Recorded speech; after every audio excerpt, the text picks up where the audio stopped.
Everybody, happy Sunday. Look who's here. It's Uncle me. Ben. Okay, so 2 things that are making you happy today. Sunshine and flowers in the park. Okay, those were your 2 things last time. Were they? Well, the flowers in the park were. Oh, I guess you can repeat. There's no rules. yeah. Okay, It's cool. a beautiful day. It was a beautiful day. I also liked the sunshine. But the 2 things that are making me happy today are we saw a woodpecker in the park today, and that was really cool. And also libraries. I love libraries. Thank you, libraries and librarians and books. I'm reading a book about libraries, and so just wanted to say hi to libraries. Uncle Ben, is the book today a good book or a bad book?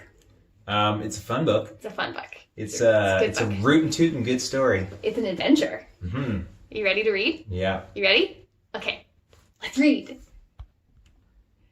Ooh, this book looks really good. Uncle Ben, why don't you tell us about it? Well, it's called Pecos Bill, a tall tale retold and illustrated by Stephen Kellogg. I remember this book from when I was a kid. It is a rootin' tootin' good story. That's right. Here we go. Wait, hold on. I want to see this picture. There's bears. Yeah. Okay, you can go now. And an eagle. Very cute. Well, back in the rugged pioneer days when Pecos Bill was a baby, his kinfolk decided that New England was becoming entirely too crowded. So they piled into covered wagons and headed west. The clan considered settling in East Texas until Bill's ma noticed a homesteader putting up a shack about 50 miles away. For comparison, Bill's ma, shack. Another crowded neighborhood, she grumbled. Let's push on. I like these cows. That one looks very serious. As they crossed the Pecos River, Bill threw out a fishing line. When a Texas trout nibbled, Bill was yanked overboard. Oh, boy. Look at the size of that trout. That looks like the whale that swallowed Jonah. He was towed far downstream, and he would have drowned for sure if an old coyote hadn't grabbed him. Oh, my goodness. That sure is lucky. Her family adopted Bill and taught him the ways of wild creatures. That's really nice. So, wait. Pecos Bill was literally raised by coyotes? Literally. Literally. Mm-hmm. By the time Bill had outgrown his breeches, he felt like a member of the pack. Well, he looks like one. He loved to romp with his coyote brothers, and as he grew older, he sometimes played with the bighorn sheep. I've seen bighorn sheep before in Montana. Have you ever seen bighorn sheep? I reckon I have. Oh, wow. One day, a drifter named Chuck stumbled across Bill while he was taking a nap. He asked Bill what he meant by snoozing in the brush without his trousers. Bill tried to explain that he was a coyote. I mean, that seems like a reasonable explanation. Horse feathers, said Chuck. You're a Texan just like me. Bill decided to give life as a Texan a try. He borrowed Chuck's extra clothes and peppered him with questions. I guess he remembered all the human language that he learned when he was a kid. Uh-huh. Okay. It's not a use it or lose it situation. To tell you the truth, said Chuck, most Texans are flea-bitten outlaws, and the worst of them are the Hell's Gulch gang. But even they would be okay if they become ranchers and herd the longhorns that wander hereabouts. Ranching sounded good to Bill, and he headed for Hell's Gulch, determined to recruit the gang. But Bill's plans were interrupted when he was ambushed by a giant rattlesnake. No, thank you. No, thank you, please. I do not. No snakes. No, thank you. No, thank you. Snake is so awful. When Bill dodged the snake's fangs, it slapped its coils around him. The snake squeezed hard, but Bill squeezed harder, and he didn't let up until every drop of poison was out of that reptile, leaving it skinny as a rope and mild as a goldfish. Sure, yeah, nope. There's still like a pool of poison here. This is a very freaky story. Then, before Bill could catch his breath, he was tackled by a critter that was part grizzly, part puma, part gorilla, and part tarantula. I do not like the part that is part tarantula. No, thank you. They wrestled up and down the canyon and kicked up quite a dust storm before the monster finally became so dizzy it had to quit. No. We've had a snake and a part tarantula in 2 pages. What is this book? Mm-hmm. No one had ever tangled with those 2 varmints and lived to tell the tale. So when Bill met up with the Hell's Gulch gang, they were thunderstruck. "Who's the boss of this outfit?" Bill asked. "I was," mumbled Gunsmith, "but now you is." That feels fair. I mean, yeah, okay. Bill told the gang that he was going to turn every last one of them into respectable ranch hands. But the men claimed that Texas cattle were too ornery to ever put up with ranching. Oh boy. Bill had a sudden inspiration. He approached a longhorn that was sulking nearby. Just as the bull whirled around to trample him, Bill snagged him with the rattlesnake and yanked with all his might. Cattle roping had just been invented. Oh boy. Got him. Oh, I remember this picture. Bill scared that bull out of his skin with a blood-curdling coyote howl. How would you imagine that would sound? You be my guest. Oh! That wasn't very good.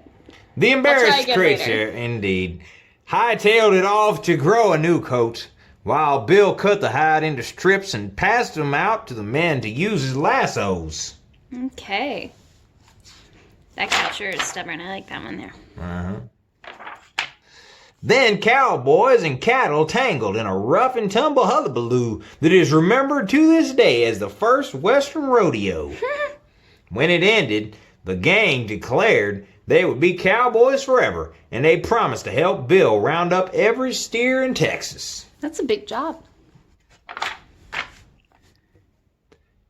Bill needed a horse to ride on the next big roundup. "Well," said Chuck, "there's a wild stallion in the mountains that some folks call Lightning. Others think the name Widowmaker suits him better. What about Shadowfax? But no matter what you call him, he's the fastest, most beautiful horse in the world." Bill went off in search of Lightning. As soon as he saw him, Bill knew he'd found the horse for him. Bill chased Lightning north to the Arctic Circle Polar bears. and south to the bottom of the Grand Canyon. Finally, he cornered the stallion and jumped onto his back. Lightning exploded from the canyon, leaping and bucking across 3 states. Wow. Then Bill began to sing in the language he had learned from his coyote family. He sang of his admiration for the stallion's strength and promised him a lifetime of partnership and devotion. Well, that's nice. When Bill was done singing, he offered the horse his freedom, but Lightning chose to follow him forever. Oh. The snake looks happy too. Oh, wow. With Pecos Bill and Lightning leading them, the cowboys whooped across the state of Texas, rounding up every last steer. But their high spirits collapsed when they were faced with the job of driving that enormous herd back and forth between the summer and winter ranges. To silence their grumbling, Bill set up the Perpetual Motion Ranch on Pinnacle Peak, which was so high that the top remained in winter while spring and autumn turned into summer at the base. Oh, that's cool. A team of prairie dogs helped build a fence off the mountain so that the cattle could wander through the seasons untended. Bill's plan worked fine, except that Pinnacle Peak was so steep the steers fell right off whenever there was a breeze. The men had to work harder than ever carrying the cattle back up the hill. Bill solved that problem by inventing steers with very short legs on one side of their body. Even in a windstorm, these cattle could stand securely on the slope as long as they kept their short-legged sides uphill. No, it's so cute. It's so silly. Did he really do all this stuff? Well, I suppose. Oh, right. Now the men at Perpetual Motion Ranch had all kinds of free time, and Bill became known as the world's greatest cowboy. But the high point of Bill's life came when Slewfoot Sue passed by on the back of a catfish. Bill was instantly in love, and he hollered a proposal of marriage. Aww. Sue agreed on 2 conditions. Uh-oh. First, Bill had to buy her a wedding dress with a bustle. That's very fair. And second, he had to let her ride Lightning to the ceremony. Don't know how I feel about that. The first request was easy. Bill galloped to Dallas and brought back the fanciest bustle dress in the city. Whew! That is a fancy dress. I would like a dress that looks like that, please. Will you go to Dallas and get me one? Mm-hmm. Okay, great. Sue's second request was not so simple. Oh, lightning. Although Slewfoot Sue was a first-rate rider, the moment her bustle touched the saddle, she was blasted skyward. Uh-oh. Kablooey. Her poor bouquet. Sue soared around the moon and began the long descent to Earth. Wow. She landed squarely Her parasol. on her bustle, but quick as Bill was, he couldn't get to her before she bounced back into outer space. Time and time again, Sue hit the ground and rocketed back toward the stars. Oh, wow. Man. Lightning doesn't mess around. Sue probably would have sailed back and forth forever if Bill hadn't lassoed a tornado to help him catching his bouncing bride. That's so cool. Mm-hmm. The pair of them clung to that careening storm until it blew itself out over California. To Bill's amazement, he and Sue landed on top of his ma and pa's wagon. Oh, wow. Wow. What a cool reunion. Bill couldn't believe his kinfolk were still searching for a home site. He told them they could spend the rest of their days roaming, but they'd never find a place quite equal to Texas. Everyone returned to Bill's ranch for a wing-ding of a family reunion. And today, their descendants are still there, happily herding cattle. There's a dog. The end. The end. Friends. Wasn't that story so fun? What was your favorite part of Pecos Bill? Probably the part about the cows that had short legs. I like that one too. I think my favorite part was probably the part with the wedding because I like weddings. But I also did not like the part with the snake. That was not cool. Anyway, we hope that you have a really great Sunday. And anything else you'd like to say to our friends?